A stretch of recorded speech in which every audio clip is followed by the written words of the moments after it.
Capítulo 3. 5 meses de academia.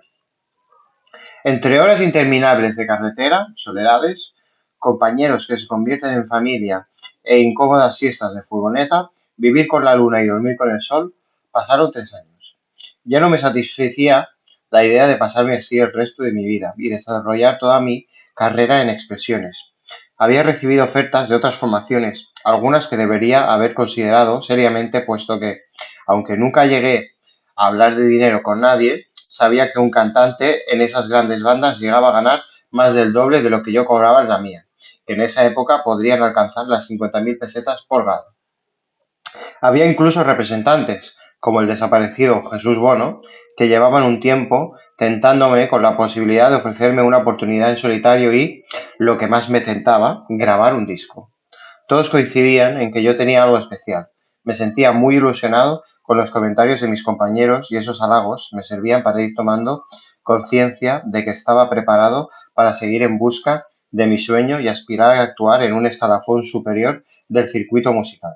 Comencé a creer en mí mismo. Y así, sin esperar más y con la única ayuda de Raquel, me decidí a mandar mis maquetas a las radios, tanto locales como nacionales. A veces me atendían y me citaban para alguna entrevista, pero la cosa no pasaba de ahí. Igual me sucedía con las cintas de casete que tenía preparadas para los representantes con los que me encontraba por las ferias de España. Sabía que cualquier oportunidad podría ser crucial y que los cambios de vida a veces se esconden detrás de cualquier esquina, en cualquier situación aparentemente anodina. Mi compañero José finalmente consiguió dar el salto, con todos sus riesgos y con el valor que conlleva, y se había marchado a vivir a Madrid. Siempre me avisaba de convocatorias de audiciones y de castings para musicales que veía en el periódico, aunque me era imposible acudir cuando estaba de gira con la orquesta. Pero durante una de las temporadas libres, Raquel y yo nos decidimos a coger el autobús y, después de un viaje larguísimo, nos presentamos en la capital. Metí en el equipaje toda mi ilusión, también mis miedos, una maqueta y la promesa de una cita con Judith Giral, con Joan Giral, un productor que entonces trabajaba con José Luis Perales y con el que había cerrado una cita telefónica para hacer una prueba. Tuve la mala suerte de ponerme enfermo un par de días antes de viajar. La voz no me acompañaba en este viaje, pero confiaba, al menos, en la grabación que llevaba conmigo y que iba dispuesto a entregar. Nos hospedamos en un hostal muy modesto en Gran Vía y, después de ver a José, cogimos un taxi hasta la dirección que me había indicado el productor.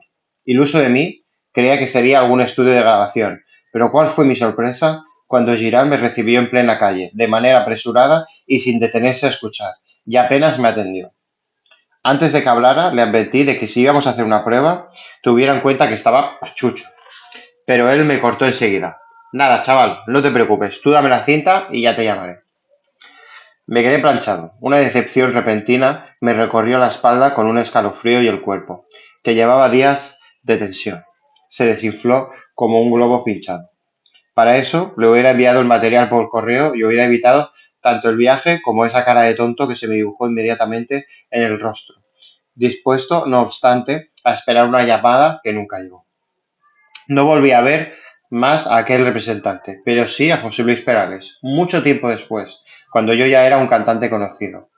Le conté aquella anécdota, mi gran primera desilusión en el negocio de la música y, después de informarme de que ya no trabajaba con Giral, solo soltó con mucha sorna. Pues fíjate, ahora se estará tirando de los pelos. Durante esos meses en los que me empeñé en dar el salto y dejar expresiones, la frase que más escuché fue, como le sucede a la mayoría de los cantantes cuando intentan hacerse un hueco en un mercado cada vez más saturado de buenas voces, la célebre "ya te llamaremos". Porque también me inscribí para participar en el programa de televisión Lluvia de Estrellas, de donde habían salido nombres como los de David Civera y Tamara. En un espacio televisivo basado en las imitaciones de voces famosas. Pensé que podía hacerlo bien cantando por Luis Miguel o Ricky Martin, pero nunca me contestaron. Y lo mismo me sucedió con varios programas de Canal Sur, la televisión pública andaluza, y con El Diario de Patricia, que también tenía un espacio reservado para artistas nuevos. Mi intención era aparecer algún día en televisión, porque la difusión que brinda este medio equivale en 5 minutos a 1000 actuaciones en cientos de pueblos. Pero, ya digo, nunca me llamaban. Ni yo tenía quien me ayudara, ni podía destacar de entre las miles de solicitudes diarias que deben de llegar a las redacciones de esos programas. Mientras tanto, seguía trabajando con la orquesta, a gusto, pero sin cejar en el empeño de alcanzar mi sueño. Y en esas estaba, algo decepcionado, pero con la fe en mí y en mis posibilidades intactas actuando, en una de las idas y venidas de Almería. A finales de la primavera de 2001, vi un anuncio en televisión española que captó mi intención inmediatamente. Era algo nuevo, una especie de concurso parecido a Gran Hermano, pero de corte musical. Si quieres triunfar en la música, llama a este teléfono y deja tus datos personales, te sugerían desde la promoción. Y hice, claro que lo hice. Pero fui tan alocado y poco precavido que dejé el teléfono de mis padres, que casi nunca estaban en casa, y no el de mi móvil. El caso es que enseguida empezó la época más intensa de la gira de expresiones, con una agenda cargadísima de conciertos, casi 130 galas, 25 de ellas solo en el mes de agosto. Y en esa gira de verano coincidí con otros cantantes de orquestas que también se habían apuntado a aquel programa que tanto esperaban promocionando, que tanto estaban promocionando. Tres de ellos no solo habían hecho ya las pruebas, sino que hasta habían sido seleccionados, cuando a mí todavía no me habían ni llamado. No quise darle mucha importancia al asunto, pensando que ya llegaría la cita, pero lo de esa nueva e integrante Operación Triunfo ya era un clamor dentro de mi mundo.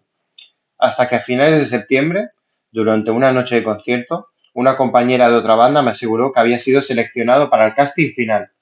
Dios mío, el casting final y yo sin tener noticias. Y entonces empecé a sospechar que había cometido un error con los números de teléfono y que les habría sido casi imposible a los responsables del programa ponerse en contacto conmigo. Se me clavó una espinita que necesitaba sacarme a toda costa. Era el cuarto día que actuábamos seguido en un pueblo de Huelva y, al amanecer, justo al terminar de desmontar el escenario, salimos para Almería con unos cuantos días de descanso por delante. Durante el viaje no pude dormir. Iba dándole vueltas a lo del concurso y comentándolo con Raquel, que fue a quien se le ocurrió que llamáramos a los cantantes que conocíamos y que habían estado en las pruebas, a ver si me ayudaban a contactar con algún responsable del programa, aunque fuera a última hora. Quién sabe, a lo mejor había suerte. Cuando llegué a casa, incluso antes de comer y sin descansar, comencé a hacer las gestiones y finalmente un compañero de la orquesta, Cristal, me facilitó el teléfono de Yes Music, la productora del programa. Me costó mucho llamar porque, como siempre, comenzó a invadirme la vergüenza. Le pedí a Raquel y a mi madre que lo hicieran por mí, pero se negaron rotundamente. En definitiva, que tuve que armarme de coraje, superar mis inseguridades y coger el teléfono. Contestó una secretaria. Hola, buenas tardes. Mire, soy cantante y hace varios meses que dejé mis datos para el programa, pero todavía no me han llamado. Me llamo David Bisbal y soy de Almería. Pues es raro, porque hemos llamado a todo el mundo. Seguro que sí, pero a lo mejor mis datos se les han perdido o no estaban en casa el día que me llamaron a mí. Ya sé que están en los castings finales, pero ¿no habría alguna posibilidad de poder entrar, aunque ya sea tan tarde? Me parece que no, porque ya está hecha la selección definitiva. Se me cayó el alma a los pies, pero no me rendí. Y hasta le rogué a aquella mujer que me dejaran cantar, que me dieran la oportunidad de escucharme como fuera, que si no les gustaba lo iba a entender, pero que me escucharan, por favor. Es que no se puede, insistía ella.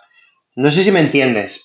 Cada zona y cada ciudad han hecho ya sus respectivos castings y ya tenemos a los participantes seleccionados para las 2 jornadas finales en Madrid. ¿Y no podía ir yo a ese casting final? Imposible.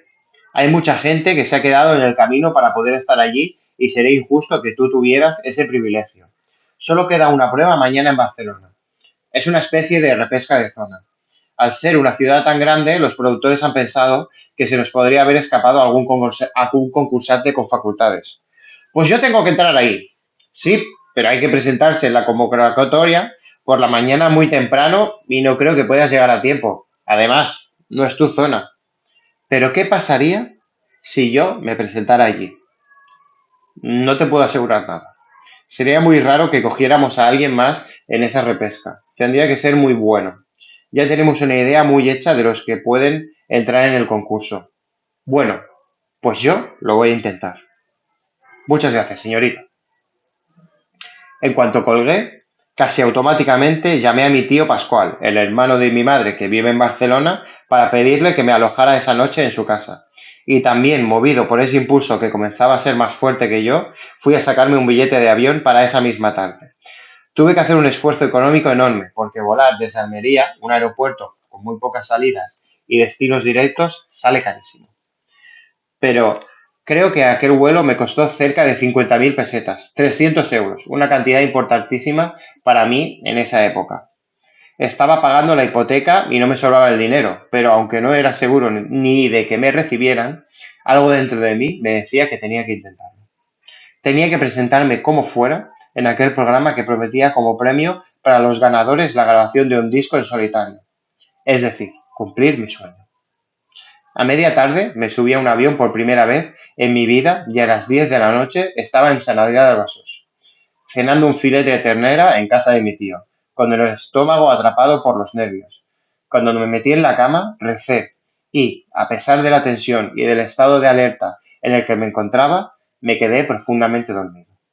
Estaba roto.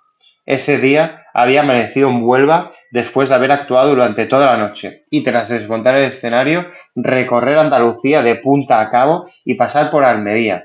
Me encontraba de repente en Cataluña a punto de vivir el día más decisivo de toda mi carrera musical hasta la fecha.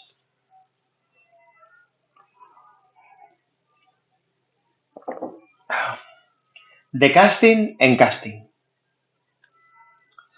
A la mañana siguiente salimos muy temprano para la sede de Yes Music. Me acompañaba mi tío Pascual, que es amante de la música y ya me había visto cantar varias veces con la orquesta.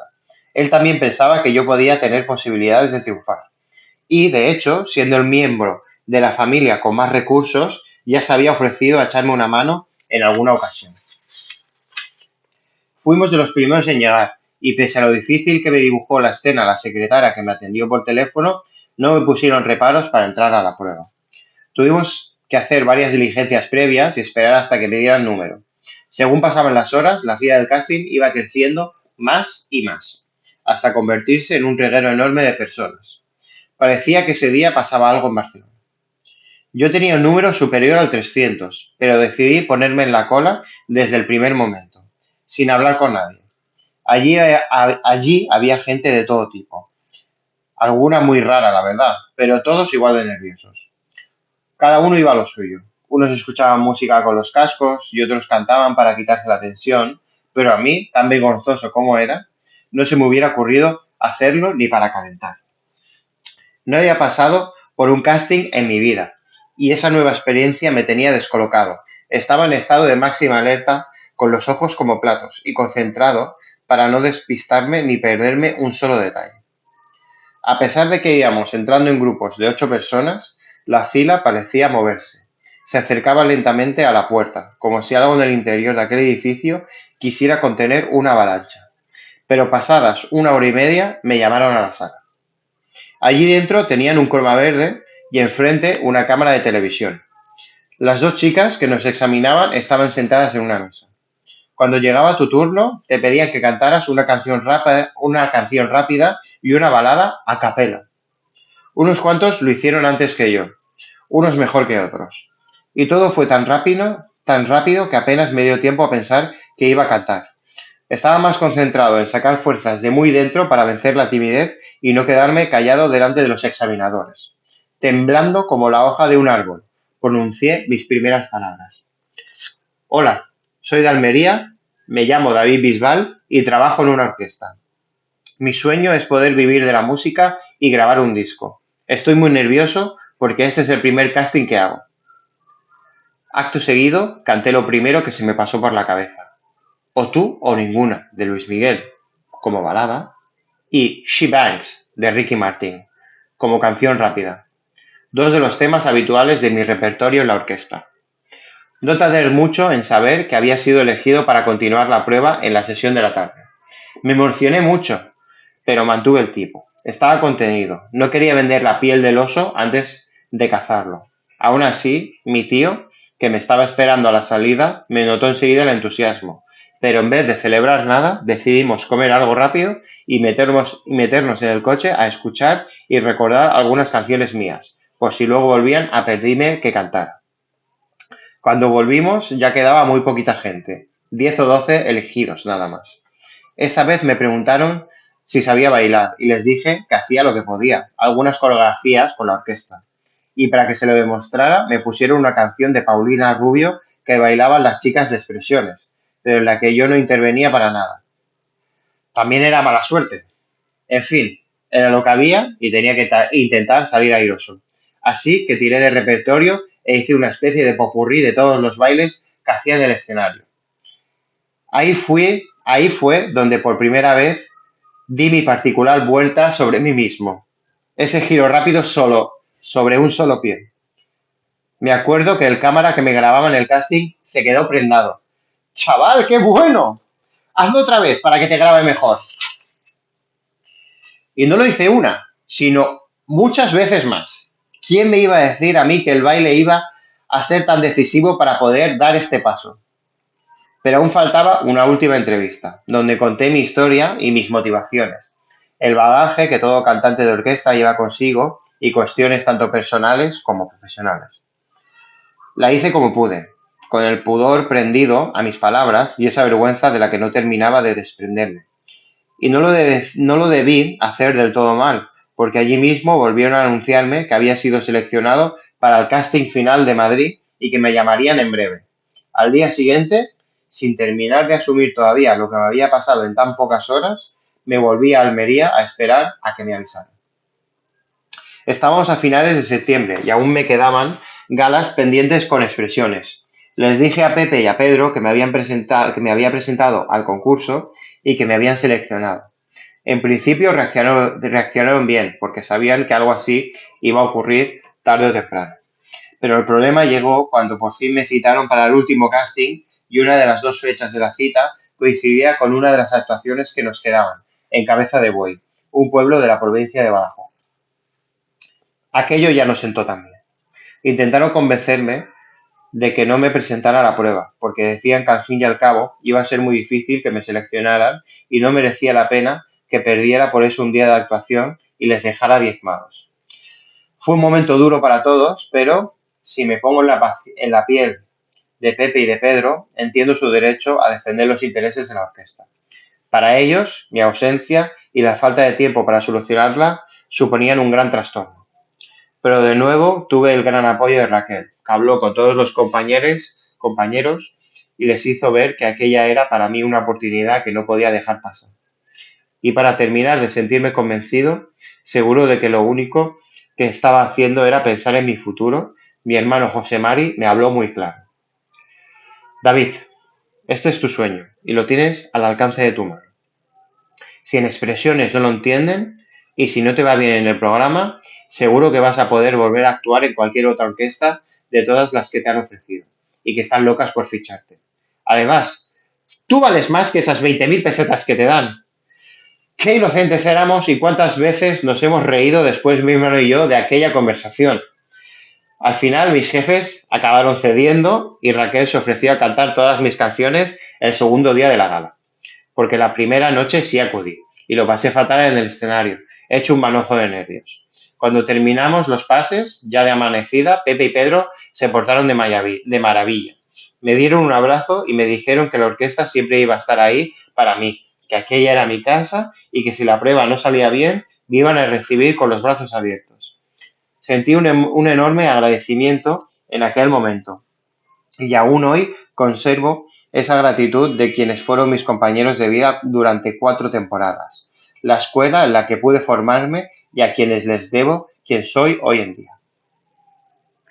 En realidad, la selección final de Operación Triunfo estaba fijada para el día siguiente, pero si quería llegar a tiempo a la cita debía ponerme en carretera esa misma mañana. Mi hermano y mi madre se cruzaron España desde Almería a Badajoz en un Opel Kadett tan solo para recogerme y conducir otro buen puñado de kilómetros hasta Madrid. Allí nos esperaba mi tío Pascual, que fue el que se hizo cargo de mi alojamiento, aún lo recuerdo, en el Hotel Convención, en la calle de O'Donnell. A un chico tan joven y con tan poca experiencia como yo, era entonces todo le asombraba y cuando llegué me quedé boquiabierto, impresionado al ver lo enorme y bien acondicionado que estaba el hotel. Dormimos todos allí esa noche, pero mi madre y mi hermano se volvieron a Almería en cuanto se levantaron. Como en Barcelona, me quedé solo con mi tío, que no se separó de mí en ningún momento. Me imagino que querría estar al tanto de todo lo que me pasara. De repente, al cansancio acumulado durante todo el verano, se le unieron los nervios de los últimos días. Y nada más llegar a Madrid, noté que enfermaba por momentos. Igual que la vez anterior, me había resfriado y pasé una noche malísima, pensando, además, que así no iba a poder hacer bien la prueba. No sé si tomé algo o no, pero el caso es que aquello ya no tenía remedio.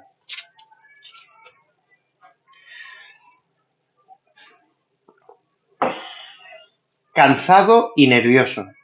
La tensión había hecho estragos en mí y la primera jornada del último casting fue terrible. Nos reunieron a todos los seleccionados, más de 100, en el Palacio de Exposiciones y Congresos del Paseo de la Castellana. Tengo fogonazos, imágenes de aquello muy claras, como la mole del Estadio Santiago Bernabéu que estaba enfrente, y que también se quedó prendida en la retina de aquel niño que apenas había conocido una capital mayor que Almería en toda su vida. Cuando me disponía a guardar la cola, me di de morros con Rosa, aquella chiquilla de Granada que me fascinó en la feria de Tarfe. ¡Pero qué alegría, nene! Comenzó a gritar con su particular acento. Aquel encuentro iba a ser una de las pocas alegrías del día. Las pruebas estaban organizadas hasta el mínimo detalle y se hacían en varias salas por las que íbamos pasando de 15 en 15.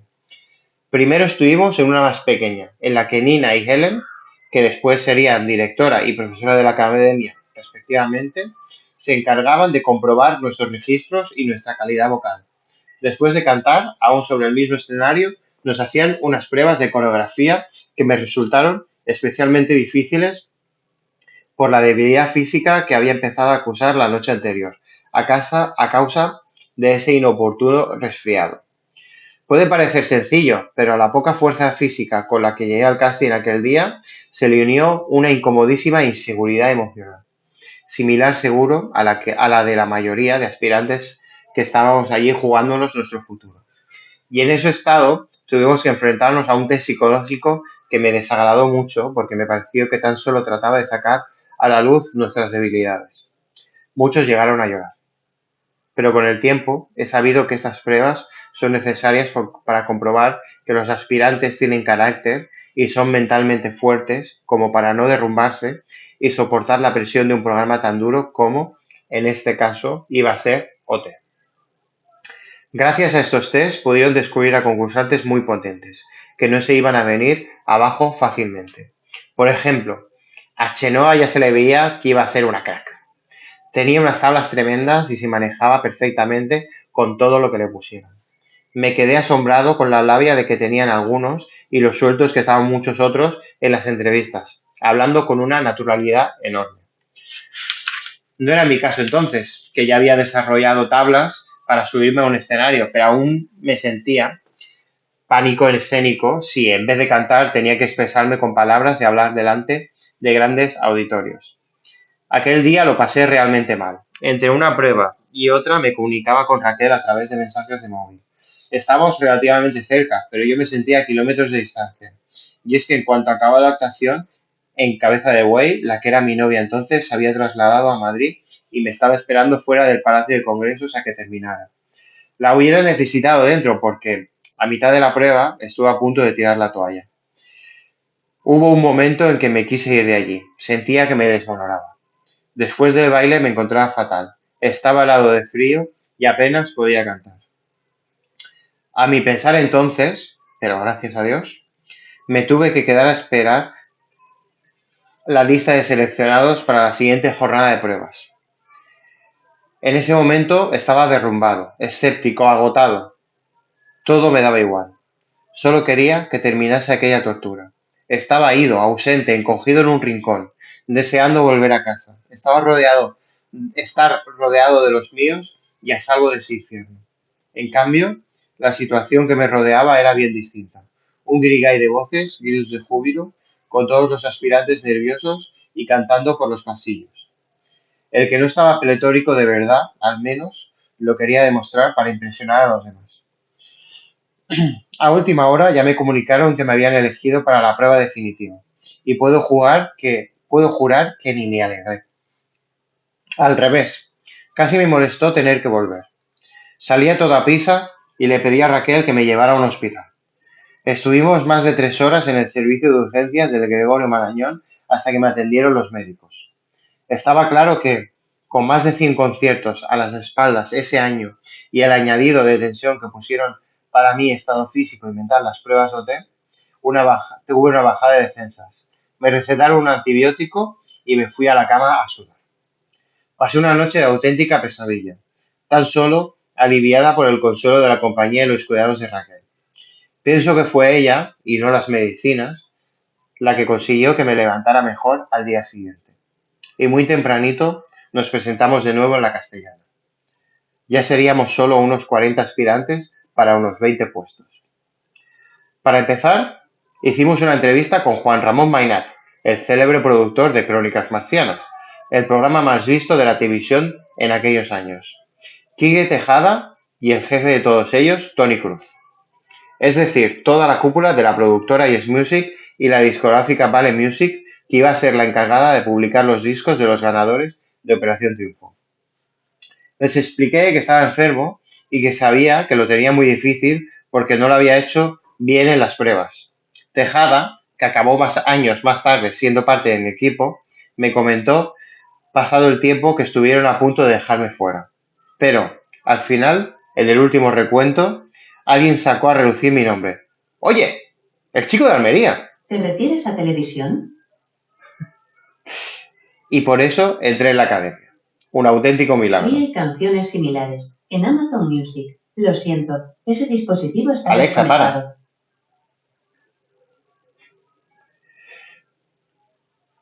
Recuerdo exactamente una de las preguntas que me hicieron en esa entrevista. ¿Te gustaría cantar algún éxito del verano, David? Claro que sí. De hecho, canto muchos todas las noches con mi orquesta, aunque lo que a mí me gustaría realmente sería poder alcanzar una carrera de largo recorrido, que durara algo más que un verano, y me da la impresión de que esto es también lo que ustedes, como discográfica, están buscando. Por eso estoy aquí. Quizá pude parecer prepotente, pero creía que tenía que ser sincero, con ellos y sobre todo conmigo mismo. Como no paraba de darle vueltas a la cabeza, la respuesta a esa pregunta me estuvo rondando muchísimo.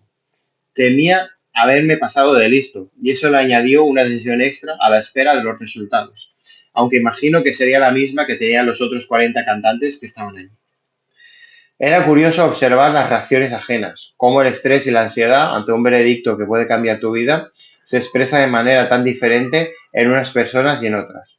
En ese tiempo agónico de espera me entretuve contemplando cómo entraban y salían de la entrevista personal cada uno de ellos, si lo hacían contentos o tristes, como en los exámenes del instituto. Y había actitudes de todo tipo, desde el que se ponía eufórico, al que insultaba o al que se ponía directamente a llorar. Algunos se iban eliminando ellos mismos con esas reacciones. Ese día, durante esas interminables esperas que acababan con los nervios de cualquiera, fue la primera vez que entablé conversación con otros aspirantes. Hablé bastante con Alex y con Chenoa, con la que, como también llevaba muchos años en el mundo de las orquestas, compartía experiencias similares, pero con quien más congenié fue con David Bustamante. No tenía experiencia en la música ni había cantado en público en su vida, igual que Alex, pero era un joven muy extrovertido que mostraba sus sentimientos rápidamente. Nos dimos mutuamente muchos ánimos y cuando le dijeron, antes de que a mí, que la habían seleccionado, me dio mucha alegría. Me abracé eufórico con él y con su padre. Y por supuesto, con quien pasé la mayor parte del tiempo fue con Rosa. Como era tan tímida, incluso más que yo, era ella la que me buscaba para sentirse protegida con alguien conocido con quien poder charlar y calmarse. Todo el mundo se quedó asombrado con ella, ya entonces era una número uno. Con una voz tan poderosa todos confiábamos en que su físico, lejos de los estándares de la televisión, no jugase en su contra. En realidad, había muchas esperanzas e ilusiones puestas en ese casting. muchas historias distintas de gente de toda España que te hablaba de sus necesidades económicas que llegaban a ser críticas en algunos casos. A mí no me iba mal con expresiones, y no era mi caso, pero había quien se estaba agarrando a esas pruebas, a la posibilidad de entrar en el concurso como una tabla de salvación para sus vidas. Muchos, a los que no volví a ver más, se quedaron a las puertas. Entre ellos, todos aquellos compañeros de otras orquestas que me habían puesto en alerta sobre las pruebas. No tuvieron suerte. Cuando al final me dijeron que estaba entre los 25 finalistas y que tenía que presentarme en Barcelona a los pocos días, tuve una sensación de felicidad inmensa. Lo que parecía imposible estaba a punto de convertirse en una realidad. En aquel momento recibí también el abrazo de mucha gente que se alegraba. Las muestras de compañerismo dominaban el ambiente y no se palpaba ningún afán de competencia insana, o al menos eso percibí yo.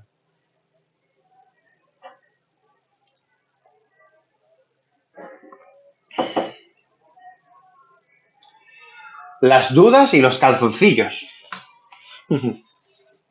Estaba exhausto, con el trabajo terminado y las pruebas de selección realizadas, pero la vida no me daba una tregua. Entre la última entrevista y la siguiente cita de Operación Triunfo, hubo algunos días en medio en los que tuve que volver a la orquesta y actuar en las últimas galas de octubre. Todo el mundo tenía asumido que yo iba a probar suerte por otro camino, pero cumplí hasta el final. Volví de nuevo a Barcelona, donde nos citaron a los 25 seleccionados de Madrid. Ya no era un casting a puerta cerrada como los anteriores, sino que nos encontramos con el show de televisión preparado para grabar y retransmitir la decisión de quiénes íbamos a ser los 16 concursantes definitivos que entraran en el programa. Todos pensábamos que iba a ser un reality del tipo del conocidísimo Gran Hermano, al que reconozco que también se me pasó por la cabeza presentarme, porque pensé que durante tanto tiempo encerrado podía estar cantando todo el día y que, con la audiencia que tenía el programa, algún, algún productor podría decidirse a grabarme un disco en el maravilloso supuesto de que le gustara. En ese otro formato me pareció mucho más directo y más real en ese sentido, porque estaba enfocado directamente a la música y tenía un premio muy tentador. Aquel día nos encerraron a todos en una misma habitación y sencillamente teníamos que esperar a que nos fueran llamando por turnos de manera individual para comunicarnos si habíamos sido seleccionados. La única pauta que nos habían dado era entrar en una habitación oscura, acercarnos a una mesa iluminada con un foco y abrir el soporte con el veredicto. Todo grabado por las cámaras. En mi sobre salió el sí, y allí mismo juré que no iba a defraudar ni al programa, ni a mi familia, ni a mí mismo. La gran oportunidad que tanto anhelaba había llegado por fin. La primera parada obligatoria cuando regresé al María fueron mis compañeros de la orquesta. Tenía que ser honesto con ellos e informarles los primeros de mi nueva situación. Recuerdo que fui con un folleto con los 16 participantes, y Rafa lo miró muy sentencioso, señalando las fotos con el dedo y dijo: estos dos van a ser los primeros. Éramos Rosa y yo. Supongo que lo diría porque éramos los únicos que él conocía, pero el caso es que su arrebato fue premonitorio. Entendieron perfectamente que aquello significaba mi salida de la orquesta. O que, al menos, si el concurso no cumplía con las expectativas que nos habíamos creado y la experiencia se limitaba sencillamente a la duración del programa de televisión, iba a abandonar expresiones durante 5 meses. Pero yo nunca quise dejarme las puertas cerradas. En realidad, estaba muy asustado y tenía una gran incertidumbre, porque nunca me había visto en una situación similar y no era capaz de dar nada por hecho. Les conté a mis compañeros las bases del programa y que, en principio, solo tenía que aprenderme una canción a la semana. Paco, el batería, saltó enseguida. Pues lo tienes chupado, David, porque en ese tiempo con nosotros has llegado a prepararte hasta cuatro. Aún así, a pesar de los ánimos y de las certezas de mis compañeros, que me servían de continuo estímulo, supe que las cosas con el continuo estímulo supe que las cosas no iban a ser tan sencillas como subirme a un escenario de pueblo cada noche de verano. Había que gustarle al jurado y, sobre todo, a la audiencia. No sabía nada del mundo que se estaba abriendo ante mis ojos. Solamente era consciente de lo que suponía como oportunidad para darme a conocer, independientemente de que ganara o no el concurso, aunque tampoco lo descartaba, claro. Desde un principio quise confiar en mí y mis facultades, pero llamé a mí mismo a la calma y en cuanto me asaltaba la euforia, enseguida intentaba frenar a los caballos que se me desbocaban por dentro. Y es en aquel programa, y es que en aquel programa era una experiencia tan desconocida hasta entonces que nadie sabía muy bien cómo iba a funcionar. Era el primer reality show musical que se hacía no solo en España, sino en toda Europa, y que había la posibilidad de que fracasara y que a las primeras de cambio lo eliminaran de la parrilla. Incluso otros canales lo habían rechazado antes de que Televisión Española apostara por él. Aparte de las dudas, también tenía sentimientos muy encontrados. Irremediablemente, a cada momento me saltaba la pena de dejar la orquesta después de tantos años de lucha. Pero ellos estaban conmigo, apoyándome, felices de que uno de sus componentes se fuera a probar suerte a un programa de televisión. Y lo mismo pensaban mis amigos, aunque siempre había sido motivo de sus burlas cuando me veían haciendo coreografías como el cha-cha-cha del tren o Paquito el chocolatero, que eran mis firmes admiradores y siempre acudían a galas que teníamos cerca de Almería. Me querían mucho y también estaban convencidos de que yo podía llegar a conseguir mi sueño. Pero, si hablamos de felicidad, donde la buena nueva se celebró de manera más exultante fue en el entorno de mi familia. Todo el mundo se volcó conmigo. Mi tío Pascual, mi hermano José Mari y mi hermana María del Mar, que acababa de dar de luz a mi sobrino Nacho, al que yo no pude ver nacer porque coincidió con una gala de la orquesta, aunque me dio tiempo a visitarlo en el hospital varios días después. ¿Y qué decir de la satisfacción de mis padres? Mi madre estaba eufórica, orgullosa de su hijo, y no paraba de repetir que ella ya sabía que algún día llegaría algo así, que tenía claro que yo iba a triunfar en el mundo de la música. Estaba tan pletórica que vivió los preparativos para entrar en la academia con más nerviosismo, si cabe, que yo. A veces incluso ahora me da reparo cuando escucho a mi madre hablar de mí, ya que se llena la boca con elogios. Pero me imagino que casi todas las madres actuarán así con sus hijos. La organización nos envió por correo electrónico las indicaciones con toda la ropa que teníamos que llevar, tantas camisetas, tantos trajes de baño, chándal y todo con nuestro nombre cosido. Entre ella y Raquel me ayudaron a comprarla y a preparar el equipaje. Y antes de irme y de comerme literalmente a besos, mi madre, que conoce mi sentido del humor y mi descaro a pesar de la timidez, me advirtió muy seriamente. David, cuando vayas a Crónicas Marcianas, ponte los calzoncillos más bonitos que tengas. No vaya a ser que Boris te los haga enseñar como hace con algunos invitados. Todavía hoy me río a carcajadas al recordarlo. Raquel estaba emocionada, feliz de ver cómo estaba a punto de conseguir mi sueño. Pero como las mujeres tienen una gran intuición y se adelantaban siempre a los acontecimientos, creo que ella ya sospechaba lo que aquello podía atraer aparejado. Más tarde o más temprano iba a llegar el final de nuestra relación, aunque yo no lo quisiera. Incluso me lo llegó a sugerir en algún momento. Sé que vas a ser muy grande y que a partir de ahora lo nuestro va a ser muy difícil, pero aún así yo siempre voy a apoyarte y a estar a tu lado.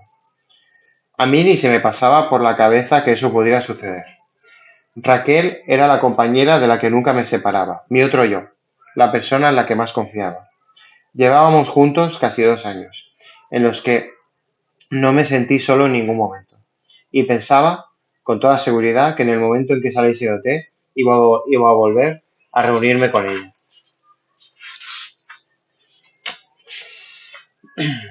Siempre el último. Aquel 22 de octubre de 2001, el día en que tenía que reunirme en Barcelona con todos mis futuros compañeros del programa, llegué el último. Otra vez. Los 15 estaban ya en el mismo hotel de la cita anterior. Era la hora de la cena y entré directamente al comedor, donde todos estaban ya sentados. Lo de ser el último para todo parecía que me traía buena suerte. Era como una buena señal. Así que desde ese momento me impuse como norma hacer todo el último en aquel programa. Salir de la furgoneta, desayunar, fue mi pequeña superstición. Una manía que me permití como un capricho inocente porque estaba convencido me traía buena suerte. Ingresar en la academia DOTE suponía dejar muchas cosas atrás, prácticamente todo. Mi vida la que dejaba de ser la que había sido hasta entonces e iniciaba un camino completamente diferente. Fui consciente desde el primer momento. Yo seguía con mi capacidad de sorpresa intacta. Todo lo que veía e iba descubriendo me descolgaba la mandíbula. Las instalaciones me parecían enormes, de muchísimos metros cuadrados. Las naves, el plató, las salas de ensayo. Nada, no podía ser posible que todo eso fuera a estar a mi disposición a partir de ese momento. En la planta de arriba estaban las habitaciones de las chicas y abajo las de los chicos. Cuando me instalé en la que me asignaron, colgué en la pared las fotos de mi familia para sentirlos cerca, en una suerte de comunicación espiritual con ellos, porque estábamos totalmente aislados del exterior, como si estuviéramos secuestrados. No podíamos hablar con ninguno de ellos, tampoco con mis padres. Eran las normas del programa y como tal había que aceptarlas. No pude llevarme a los míos, pero desgraciadamente sí me acompañó a la academia mi timidez de siempre. En los primeros días apenas hablaba, porque ya he repetido 1000 veces que no estaba acostumbrado a manejarme en público. Sabía que las cámaras, situadas por todas partes, detrás de los cristales tintados que se repartían por todas las habitaciones de la escuela, nos vigilaban todo el día, como bien nos advirtieron desde el principio. Por eso preferí ser cauto. Había que estar tranquilo, mantener la cabeza fría y no decir cosas de las que después pudiera arrepentirme. No entendía a algunos compañeros que se jactaban en público de sus virtudes, ni tampoco a los que, de repente, arrancaban a llorar delante de los demás y de las cámaras. Reconozco que yo también echaba de menos a mi familia, pero si tenía que llorar, como me ocurrió un par de veces, me retiraba a mi habitación o me encerraba en el cuarto de baño, donde nadie me viera. Con el resto de compañeros, supongo que habría de todo, desde el más tímido y reservado hasta el que buscaba constantemente la cámara para crear espectáculo. Este era un show, la vida en directo, pura televisión. Pero yo entré en Operación Tiempo con otros objetivos.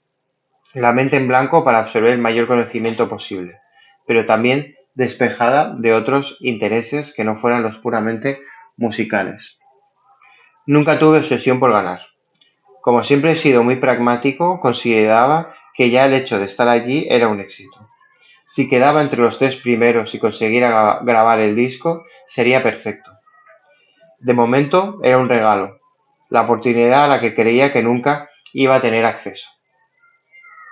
En medio de esta vorágine y con la cabeza agitada por los cientos de nuevos estímulos que se movían dentro de mi cerebro como una coctelera, comencé a apreciar algunas cosas bastante incoherentes dentro del programa. En esos primeros días, si nos queríamos quedar, estábamos obligados a firmar un contrato. Yo firmé sin fijarme demasiado en todas las cláusulas. No quería perder mi gran oportunidad y al ver que Televisión Española estaba detrás me dio la confianza de que sería un contrato justo al tratarse de una empresa pública. Honestamente, tengo que confesar que casi nunca estuve a gusto dentro del programa y hubo ocasiones en las que lo pasé realmente mal. Puedo decir ahora que no disfruté de la experiencia, por mis propios nervios y por un sistema de trabajo impuesto que se alargaba casi las 24 horas del día. Durante los años de trabajo en la orquesta, estábamos acostumbrados a respetar una agenda, a organizarme de tal manera que pudiera estar al 100% cuando tenía que cantar. Pero en OT no era posible. Para empezar, porque apenas dormía de tantas vueltas que le daba a la cabeza, de consultar con la almohada, de no saber si estaba haciendo lo correcto. Creo que a todos nos costaba muchísimo descansar. Teníamos ocupadas todas las horas del día, y eso, por lo menos, ayudaba a que no lo pensáramos demasiado. Nos levantábamos a las 8, con la música a todo volumen, como de pequeño en casa. Luego desayunábamos. Teníamos clase de gimnasia a continuación, que era lo que más me gustaba. Subíamos a ensayar las canciones y dábamos clases de canto y de expresión corporal. Ese era el apretadísimo horario hasta la hora del almuerzo. Y, cuando parecía que íbamos a poder hacer un descanso y dormir una pequeña siesta, llegaba un artista invitado a la academia. Y eso sí, cuando oíamos de quién se trataba, el sueño desaparecía de un plumazo. Porque con artistas tan grandes y reconocidos, nadie querría perderse esos encuentros.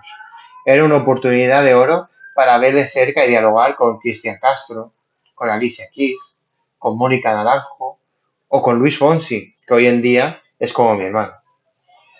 Nunca pensé que pudiese llegar el día en el que pudiera hablar cara a cara con ellos. Teníamos visitas de ese tipo casi todos los días, porque las discográficas, con la gran audiencia que tenía el programa, se dieron cuenta de que mostrar allí a sus artistas era una plataforma de promoción excelente. Pero hubo un momento en que la sorpresa no era ya tanta.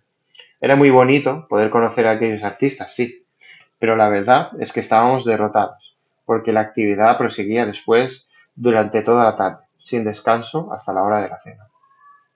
Aun así, y a pesar del cansancio general, cuanto más avanzaba el programa, más tareas se nos imponían. El ritmo iba siempre in crescendo, poniéndonos a prueba como verdaderas máquinas humanas. Por ejemplo, se introdujeron en el horario clases de psicología y de inglés.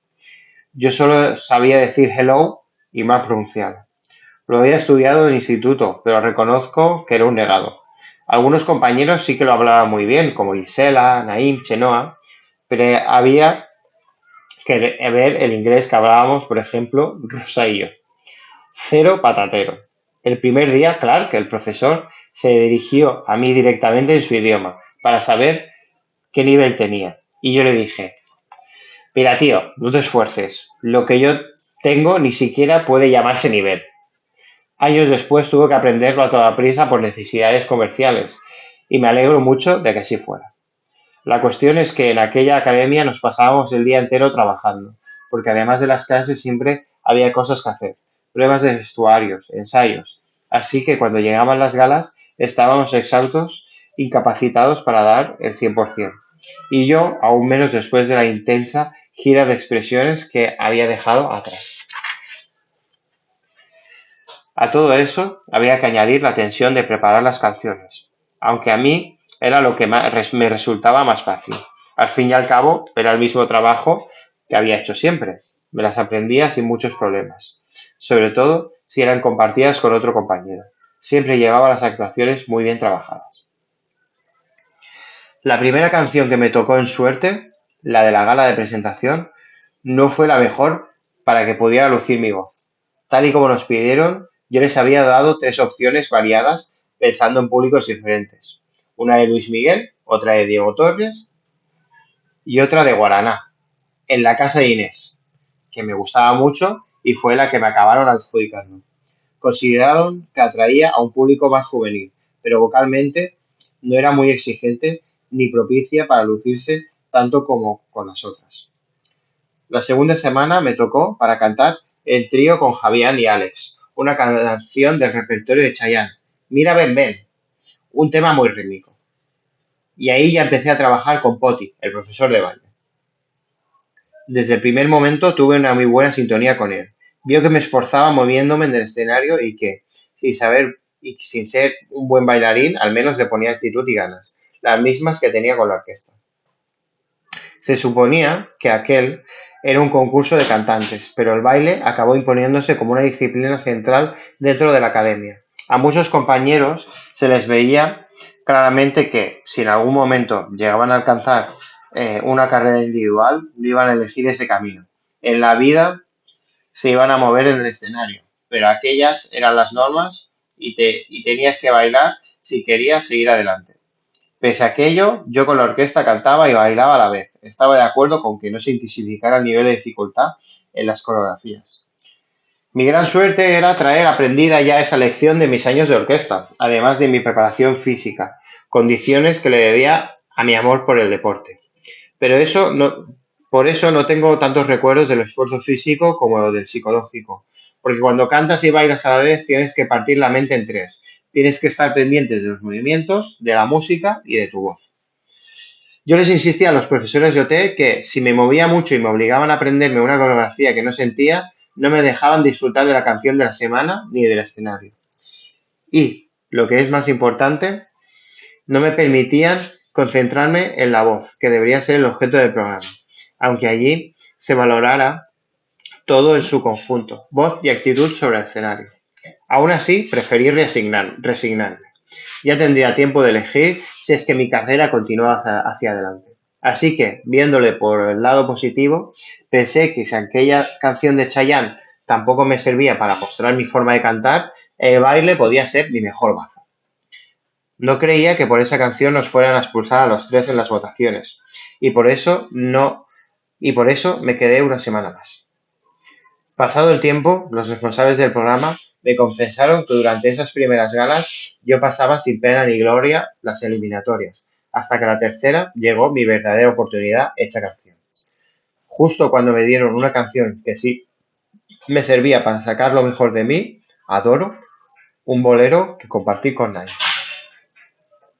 Pero con la canción con la que lo di todo, ya más adelante, con el concurso en plena referencia fue ¿Y si fuera ella?, de Alejandro Sanz. Es dificilísima de cantar. Con la orquesta solo intenté 3 veces y era tan compleja, tenía tantas subidas y bajadas que siempre me iba de tono. La tuvimos que sacar del repertorio porque exige una tesitura de voz muy fuerte, máxima. El propio Alejandro dice que es una de sus canciones más difíciles y yo añadiría, desde mi punto de vista, que es una de las más difíciles que se han escrito nunca, como casi todas las que nacen de la mente de este genio, porque en realidad la escribió para él mismo y tiene esos matices que solo él es capaz de transmitir en sus canciones. Alejandro Sanz siempre ha sido para mí una fuente de inspiración fundamental, de la que he bebido desde que tengo uso de razón, y con expresiones siempre intentaba cantar sus temas más íntimos, aunque casi nunca lograba hacerlo bien porque me faltaba registro vocal para alcanzar armónicamente esas cotas. Lo de Alejandro son canciones que gastan mucho a quien las interpreta. Por eso, interpretar "Y si fuera ella" en el programa fue todo un reto. Aquel tema que me resultaba imposible años atrás fue una prueba de fuego en un momento decisivo para mi despegue, la demostración de todo lo que había aprendido hasta ese momento, y lo que es más, de lo que iba a poder llegar a hacer en un futuro. Tuve la ventaja de que ya conocía la letra, que también es muy difícil, pero mientras la montábamos, cuando ya la tenía muy mascada, Nina me hizo variarla y darle algo de personalidad propia. No la cantes como Alejandro Sanz, sino como tú mismo la cantarías.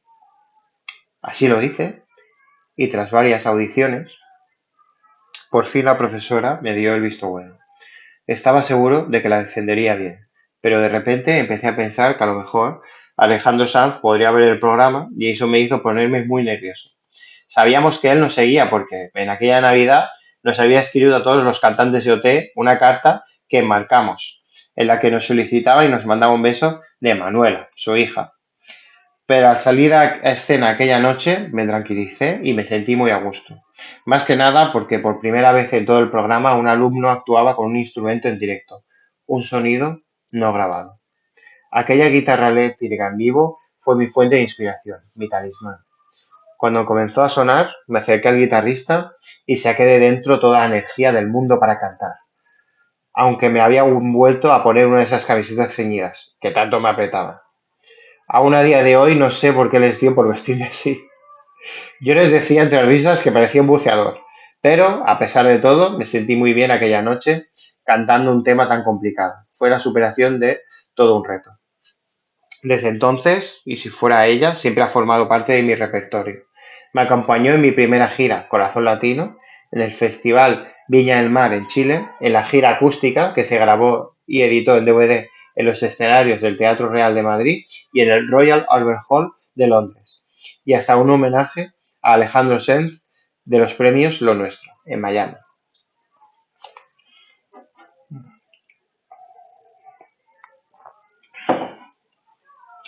Un susurro de esperanza.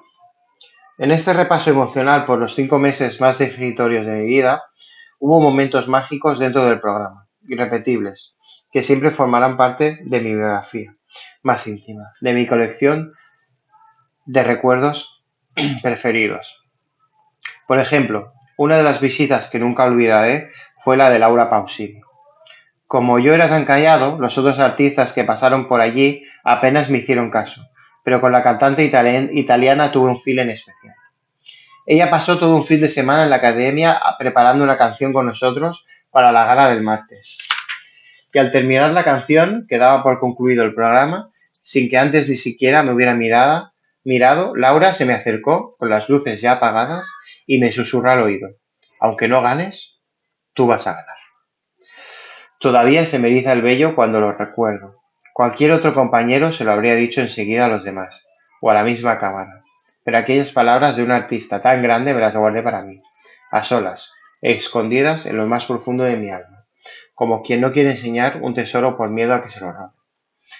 Las palabras de aliento de un artista de tanto éxito me servían mucho. Le daban alas a mi autoestima y me ayudaban a seguir con más fuerza hacia adelante. La competencia entre los concursantes que se mostraba la creaba, en realidad, el propio programa, que necesitaba alimentarla para mantener la audiencia y aumentar el número de llamadas de teléfono en las votaciones. Esa era la parte de reality que tenía el proyecto, la del morbo de ganadores y perdedores. No sé hasta qué punto afectaba eso al compañerismo entre los concursantes, aunque sí que es verdad que se crearon algunas tensiones. Bien, es cierto que yo no era competitivo y sufría horrores en esa final de cada gala en la que nos obligaban a votar para salvar a un compañero. Yo intenté siempre ser honesto conmigo mismo y votar en conciencia por coherencia musical, pero ahora sí era muy difícil. No salvaba a un compañero porque le viera inferior a mí, sino que intentaba salvar al bueno. Recuerdo que en una de esas votaciones mi palabra era decisiva para que se quedara uno de los tres nominados y decidí salvar a David Bustamante porque, independientemente de que me llevara bien con él, me parecía que era el mejor que cantaba de la terna. Intentaba siempre jugar limpio, como mi madre me había enseñado desde pequeño y porque pensaba, además, que Dios iba a saber que lo hacía con buena fe y al final me iba a ayudar a mí. Funcionaba movido por una especie de justicia espiritual, hacer el bien para que el bien redunde posteriormente en ti. Prefería las votaciones del público, me daban un subidón indescriptible y con ellas me sentía arropado hacia la meta. Otra de las situaciones más dolorosas que tuve la suerte de esquivar fue la nominación del jurado. Al igual que le ocurrió a Chenoa, nunca nos propusieron para abandonar la academia. Al principio, como ya he dicho, pasaba muy desapercibido, rozando los límites de la nominación. Y aunque con Adoro la cosa empezó a remontar, como nunca hablaba, ni sobresalía, ni era protagonista de nada, mi actitud jugaba muy a la contra de cara a los espectadores. Era Rosa la que casi siempre salía favorita del público en las votaciones telefónicas. Fue cuando se convirtió en Rosa de España. Y no me extrañó nada, porque su corazón es tan inmenso como su voz. Pero al pesar del tiempo y gracias a las canciones que me tocaron defender, hubo dos programas en las que la audiencia me eligió a mí. Automáticamente, eso significaba la salvación para la siguiente gala y sobre todo una tremenda motivación personal. Fue fabuloso ver, casi palpar, ese apoyo de la gente. Me gustaba pensar que las que me votaban eran personas que me habían reconocido por haberme visto cantar en los pueblos y que lo hacían con cariño y por ayudarme a conseguir mi sueño. Siempre creí que esa podía ser mi mejor baza. Las lágrimas y los abrazos efusivos a los que se iban eran sinceros. Al menos eso quiero creer. Lo que pasa es que yo era de poca lágrima. Y eso sí, a la que todos queríamos y protegíamos era a Rosa. Si para los demás aquello era muy difícil de digerir, ¿qué no sería para ella? Pero desde el primer día España entera vio que la granaína tenía una gran voz y una disciplina tan férrea que la llevó incluso a lograr cambiar drásticamente su aspecto físico. Su caso parecía sacado de un cuento de hadas.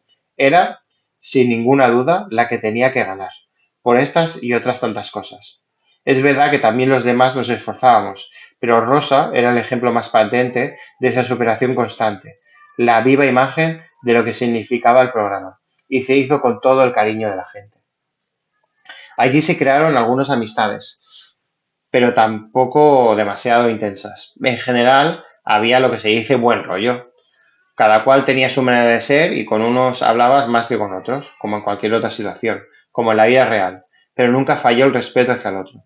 Yo tenía buena relación con todos. No era de los conflictivos, los había más callados o más tranquilos. Casi siempre estaba estudiando o preparándome el trabajo de la semana. Y como Chenoa también era así, una trabajadora nata, enseguida notamos que teníamos una afinidad especial, una conexión mayor que con el resto del grupo. Aunque nos cuidaran bien, en aquella burbuja en la que permanecimos tantos meses, todos nos sentíamos solos y movidos por una inercia extraña, casi por una cuestión de supervivencia emocional, cada uno se fue buscando su propia compañía. Por las noches nos reíamos muchos. Algunas veces subíamos a las habitaciones de las chicas y a veces ellas bajaban a las nuestras. Se formó un grupo muy sano. El caso es que, casi sin darme cuenta, a pequeños pasos diarios, me fui acercando cada vez más a Laura, el nombre real de Checo. Aunque ella también tenía su pareja fuera de la academia, conforme iban sucediéndose los días, según compartíamos emociones y consejos, risas y penas, alegrías e inquietudes, fuimos sintiendo algo más que amistad el uno por el otro. Aparentemente, allí nadie se enteró de lo nuestro, pero Tony Cruz, el productor, se dio cuenta y un día me sacó de la academia para darme una vuelta en su coche.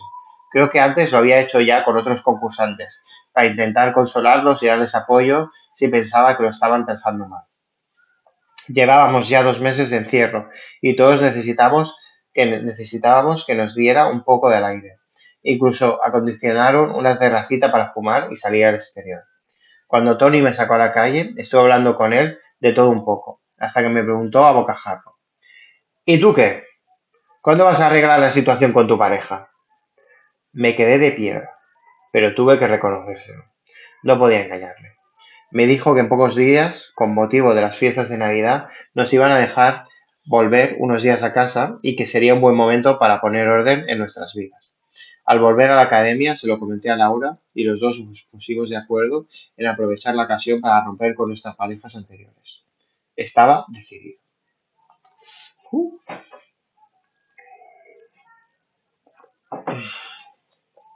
De repente, la realidad. Y efectivamente, como el turrón, volvimos a casa por Navidad, aunque no a descansar.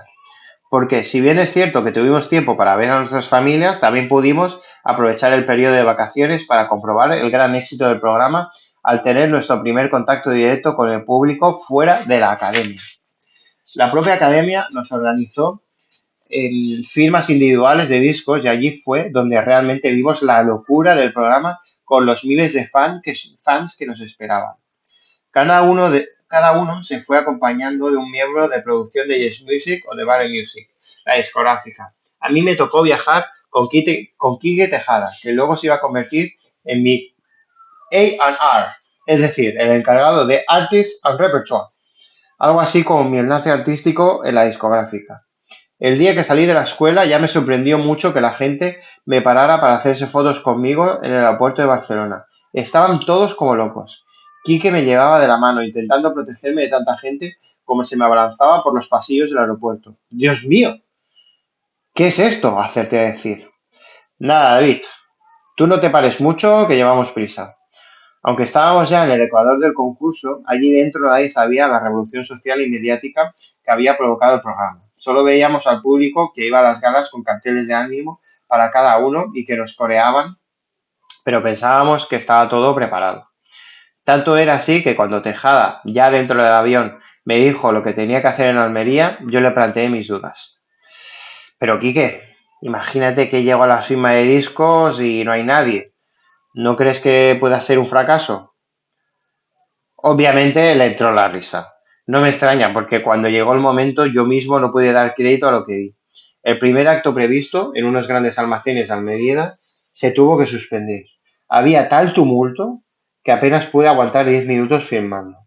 La masa humana se echaba literalmente encima y no había nadie capaz de contener la avalancha. Hubo mucha gente de mi familia que quería verme a la que no pude ni atender, y mi hermano José Mari, que estaba conmigo, cargó con toda la culpa. Decían que había sido él quien lo había impedido. Pero es que al día siguiente, la otra firma que se había organizado en el centro comercial Mediterráneo también hubo que suspenderla. Desde horas antes, había allí apelotonadas casi 14.000 personas y era imposible atenderlas a todas con un mínimo de orden. La única opción que le quedó a la organización fue subirme al tejado del edificio para que saludara a la gente. Con ese panorama es evidente que no me pude quedar esos días en mi casa de Almería. Me tuve que ir discretamente a un apartamento muy bonito que mi hermano tenía en San José, en el Cabo de Gata. Pero hasta allí llegó también la locura, porque toda mi familia quería estar conmigo, hasta los que hacía años que no veía. Igual que mis amigos, que por cierto, tuvieron unas reacciones extrañísimas.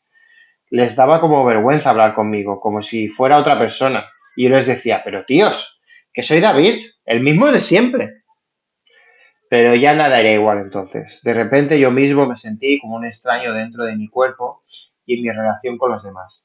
El programa había tenido tanta repercusión y tanto éxito que hasta mis mejores amigos, los que me conocían desde niño, también me habían idealizado y me veían distinto.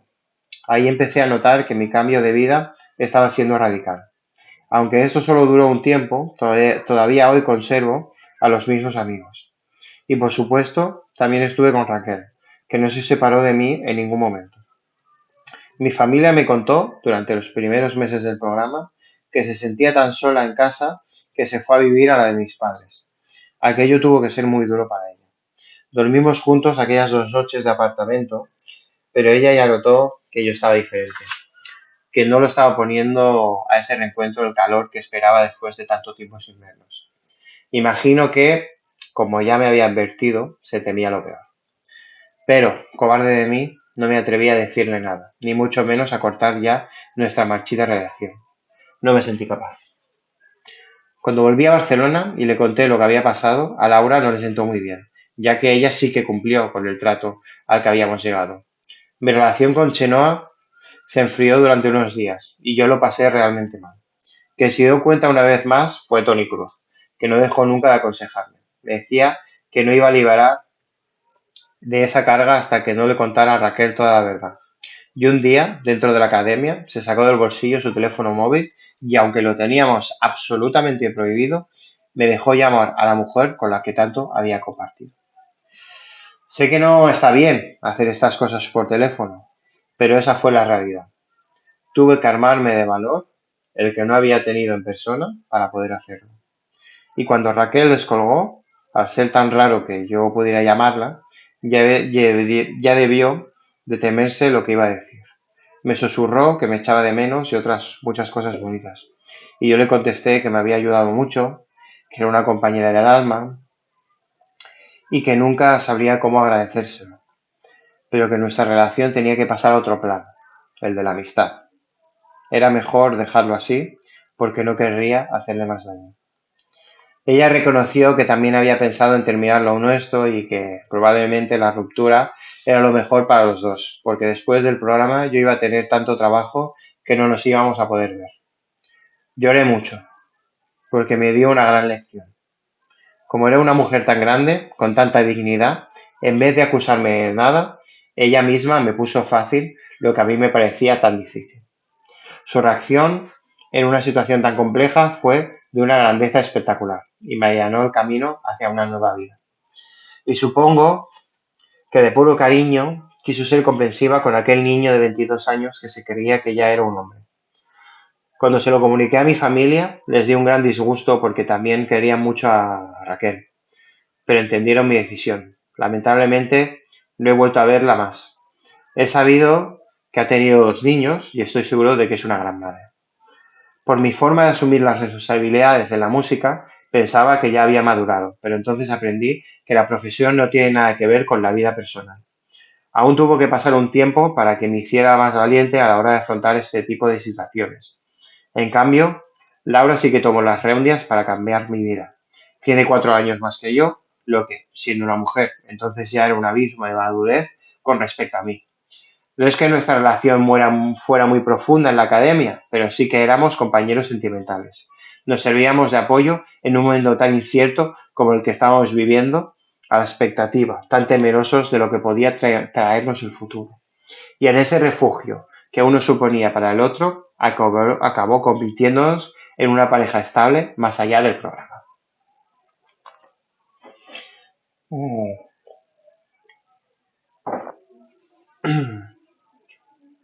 Clases contra la timidez. Y es que en el futuro, el más inmediato, seguía sin estar nada claro allí dentro. Desconocedores como éramos de la dimensión que estaba alcanzando el programa en todo el país. Antes de Navidad, em, antes de Navidad, nos pudimos hacer una ligera idea gracias a los comentarios de los compañeros eliminados que volvían a alguna de las galas posteriores. Tenían terminantemente prohibido contar lo que se vivía fuera, pero aún así siempre nos dejaban caer algo. Cada uno de ellos estaba viviendo ya sus estadísticos particulares. Alex, por ejemplo, nos contó que le habían salido un montón de galas en discotecas y nos dejó boquiabiertos cuando nos dijo lo que cobraba. Desde luego, bastante más de lo que se movía en las orquestas. Yo, de momento, no quería hacerle caso a esas cosas, porque mi objetivo seguía siendo grabar un disco. Pero sí empecé a ser consciente de que al salir de allí mi carrera iba a dar un gran salto de gigante. Lo pensaba solo para mis adentros y no quería hablar de ello con los demás, porque no quería montarme en la cabeza el cuento de la lechera. ¿Quién sabía si todo aquello tan bonito no se podía ir al garete de la noche a la mañana? Pero fue esa primera salida de Navidad la que nos cambió la vida, la que nos colocó ya en órbita, en la pista de lo que realmente estaba pasando con nosotros en el exterior, cuando volvimos a la academia después de ese viaje. Cada uno empezó a contar las experiencias que había tenido en su ciudad. Uno decía que se había pasado más de 4 horas filmando delante de 3.000 personas. Otro que en la suya había 7.000. El de más allá soltaba que si eso no era nada, que él había tenido 12.000. Yo me callé. Fui incapaz de relatar que en Almería se habían tenido que suspender las dos convocatorias. Igual de cauto de que siempre, me limité a felicitarlos a todos. Estábamos ya en 2002 y el año había comenzado con algo más de información. Nos habíamos hecho una primera idea de la reacción de la gente. Y aunque me asustaba todo aquello, me empecé a sacar las primeras conclusiones. Ya me habían elegido como favorito del público. No me habían nominado nunca. Me sentía acompañado por Laura. Me notaba aliviado por lo de Raquel, que lo había comprendido todo y pensé que había que seguir con más fuerza. Cuanto más tiempo estuviera allí dentro, más me acercaba al sueño del disco. Más adelante nos dijeron que los tres finalistas del programa tendrían la oportunidad de competir para ver quién representaba a España en Eurovisión. Me pareció fascinante. Como fan que soy de la música, siempre he sido un espectador de este festival y no me podía creer que el premio de la tercera posición no solo supusiera la grabación de un disco, sino también la oportunidad de participar en la cita musical más famosa de Europa. Aunque ya me empezaban a flaquear las fuerzas, había que seguir trabajando duro. Aún quedaba hueco para un esfuerzo más. Y para eso nos apoyamos mucho Laura y yo. La experiencia profesional que ambos teníamos con las orquestas hacía que nos complementáramos muy bien.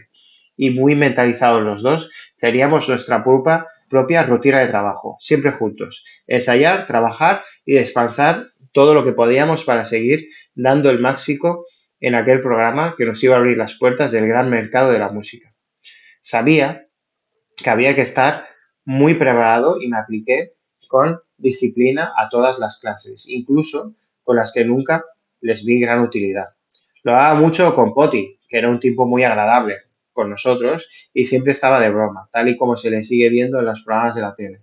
Él era quien nos diseñaba las coreografías y los pasos que teníamos que desarrollar lo mejor que pudiéramos, porque esta gente siempre nos hacía movernos, fuera cual fuera la canción. En cambio, yo le replicaba. Argumentaba que había temas en los que el movimiento era contraproducente porque nos dificultaba la respiración o simplemente porque no pegaba y le restaba emoción a la interpretación. Nos estaba obligando a concentrarnos en el baile y, no es lo más importante, que era la voz. Pero eso era lo que había. Estábamos allí para sacar el máximo partido de toda la experiencia del programa, y aunque había disciplinas en las que no estaba cómodo, entendía que formaba parte de las normas y funcionamiento del programa. Si querían que hicieras una coreografía, pues tenías que hacerla, aunque te pareciese innecesaria. Que querían que movieras las manos de tal manera, aunque no te gustara, pues lo hacías.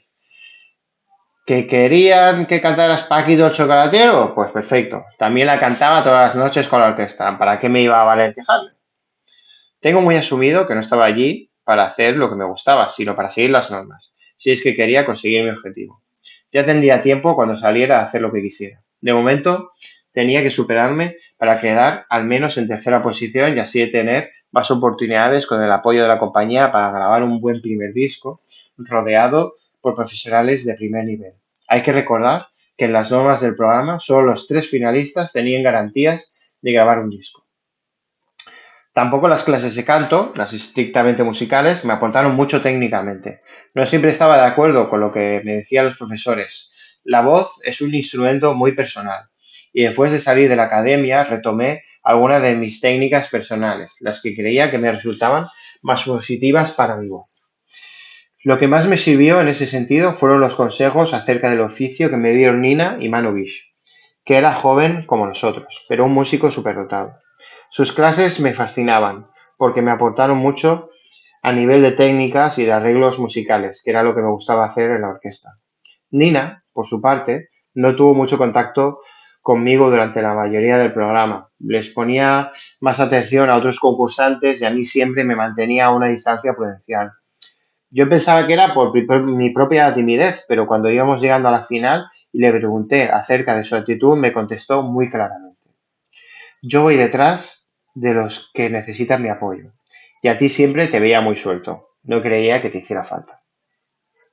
En lo que sí mejoré mucho fue la vocalización a la hora de cantar, que era una de mis asignaturas pendientes con la orquesta. Cuando llegué tenía un acento muy cerrado, muy almeriense, en todas las canciones. A Rosa, que hablando era granaína cerrada, no le pasaba eso porque cuando interpretaba vocalizaba de cine. Pero yo lo hacía mal hablando y cantando.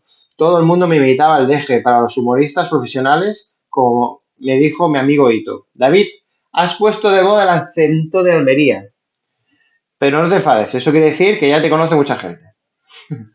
Precisamente por eso, por la popularidad que tenía que corregirlo, por la popularidad, tenía que corregirlo pronto en las canciones, y también lo conseguí. Cuando salí de allí, Pedro, que estaba muy pendiente de esas cosas, cuando me tenía con él en la orquesta, me dijo que se había asombrado de lo bien que había corregido el defecto. Otra de las cosas que aprendí en OT fue a grabar en estudio, a trabajar directamente con los ingenieros para mejorar en lo posible las canciones. Sesión tras sesión me fui sintiendo más desenvuelto. Y eso que el único que había pisado en mi vida hasta entonces fue el que estuve de niño. En ese fogonazo de ilusión que fue la grabación del disco con las canciones de carnaval del colegio. Escucharme en aquellos primeros discos que sacaba en el programa, gala tras gala, aunque fueran colectivos, era fascinante. Para satisfacer la gran demanda de música de OT, los discos se producían al mismo ritmo trepidante que mantenía el programa y mostraban algunos de los fallos que, como principiantes, teníamos, sin tener tiempo para poder dedicarle más trabajo, y como me hubiese gustado. Las galas no contaban con música en directo, y acostumbrado como estaba a cantar en vivo con la orquesta Expresiones, lo eché mucho de menos. Sobre todo porque el playback de la música lo hacían, además, en un sistema que sonaba fatal. Hasta en Expresiones teníamos bastante más calidad. Otro puntal de mi formación en la Academia de Operación Triunfo fueron las clases de expresión oral, que me ayudaron a superar mi dificultad para hablar en público, o al menos a domarla. No había nacido para la oratoria, pero intuyendo ya lo que me esperaba afuera, aquello me preocupaba más incluso que la música. En los primeros meses tenía tanta dificultad para expresarme que algunos compañeros tuvieron que echarme una mano, cada uno a su manera. Sobre todo Laura, que no era nada tímida, y Alex, con el que jugaba a hacer entrevistas. Iba soltándome muy despacio, hasta que Tony Cruz, el productor, decidió dedicarme gran parte de su tiempo para resolver el asunto definitivamente. Así que, igual que me sacó un día para darme consejos sobre mi vida personal, de repente una tarde me encerró sin previo aviso en un estudio y me preguntó por qué era tan tímido y por qué no expresaba mis sentimientos con claridad en el concurso. Yo reconocí que nunca me había comunicado bien con la gente. Tony, que es un hombre culto y muy preparado tanto para el negocio de la música como para las relaciones públicas, se me planteó delante y me hizo imaginarme que estaba delante de una cámara de televisión. Empezó a hacerme preguntas y me obligó a no susurrar, a que hablara alto y vocalizando, aunque fuera con acento de Almería. La gente quiere oírte, David. Sabes lo que piensas y lo que sientes. Si quieres triunfar, Se te tiene que quitar la vergüenza de una vez por todas. Tienes que sacar lo que llevas dentro. A raíz de aquello, me pusieron un refuerzo con clases de expresión oral. No hay nada de extraordinario en ello. Las reciben hasta los políticos. Y es fabuloso cómo te van enseñando a expresarte. Era todo muy curioso y muy interesante. Nuevo para, nuevo para mí. Me decían cómo tenía que entonar las frases, cuándo parar, dónde poner más énfasis, incluso durante las entrevistas fingidas. Me hacían preguntas comprometidas de las que me pudiera hacer la prensa cuando ya no estuviera allí, para que aprendiera a salir de los atolladeros con diplomacia y mano izquierda. Pero no me hizo falta pisar la calle para poner en práctica lo que estaba aprendido, porque la primera entrevista formal me hicieron dentro de la academia. Fue para la radio, para los 40 principales, cuando Tony Aguilar instaló todo su estudio en la escuela. Las clases de expresión oral funcionaron, porque me sentí muy bien durante toda la conversación. Decididamente, aquello fue lo que más me sirvió de todo lo que aprendí en OTE.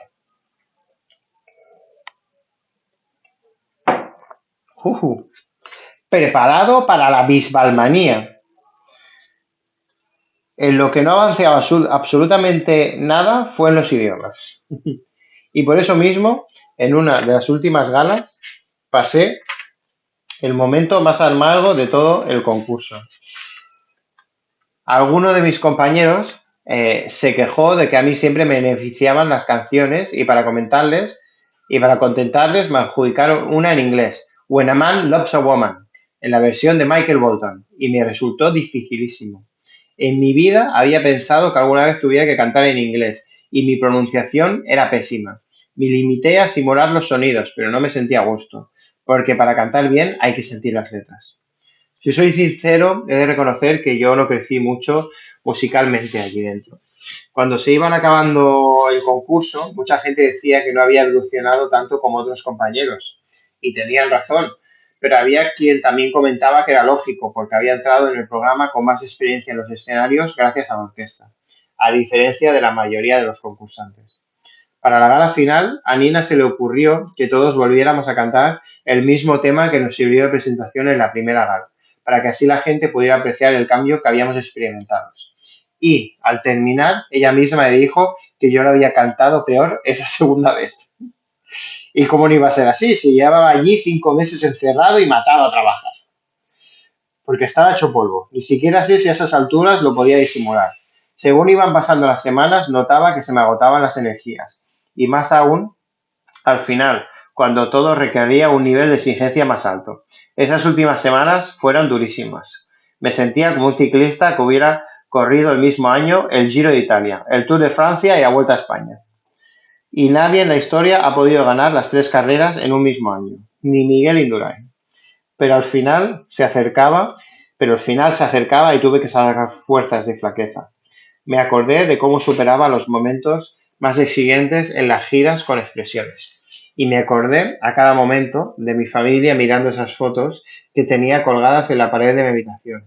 Cuando canté, y si fuera ella, fue de las últimas galas. Y creo que esa fue decisiva para situarme entre los finalistas. Después me enteré de que mi abuelo Pepe, el padre de mi madre, había fallecido justo ese mismo programa, en ese mismo programa, durante ese mismo programa.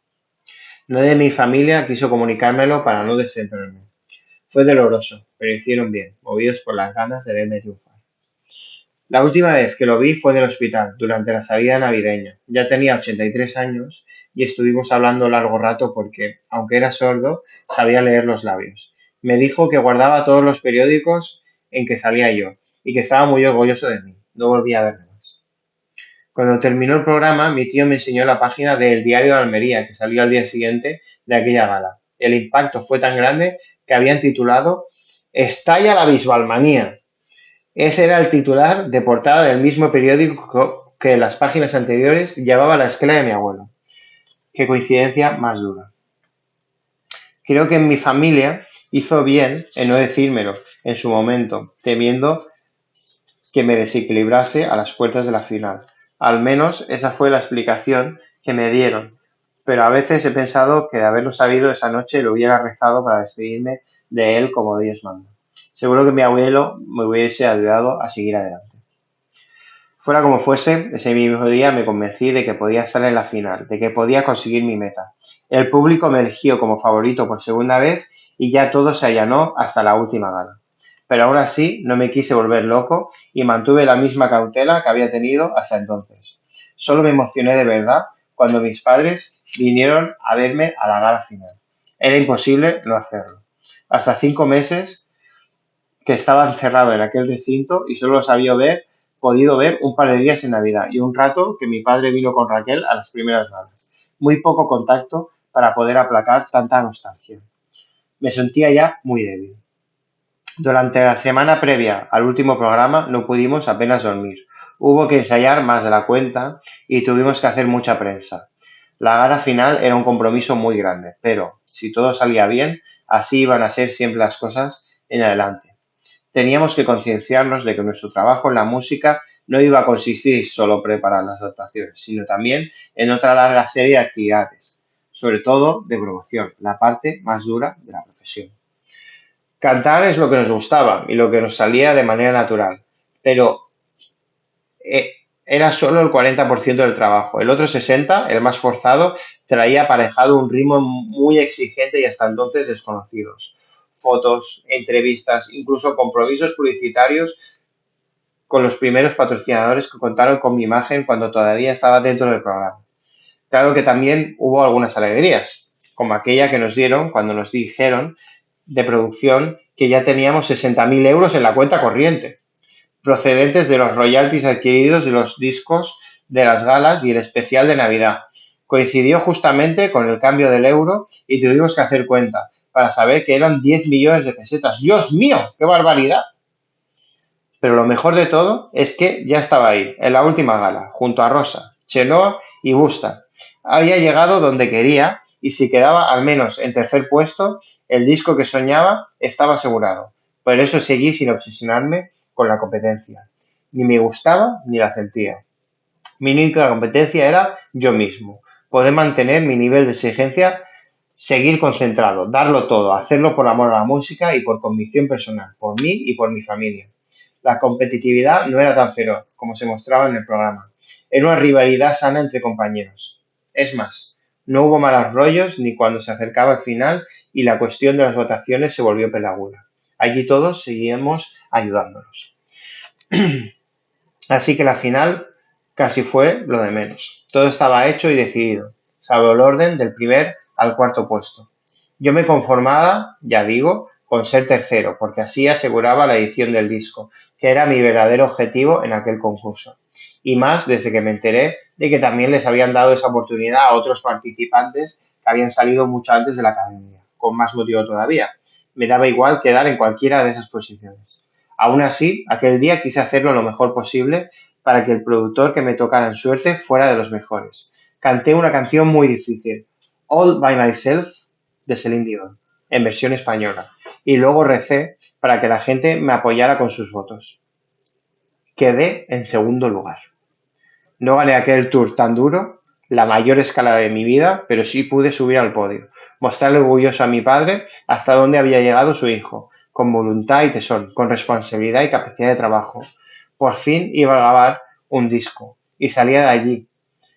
No sé si convertido en un mejor artista o en un mejor profesional, pero en aquel mes de abril de 2002 ya me sentía preparado para afrontar la siguiente prueba, la de la vida real, mucho más dura y exigente.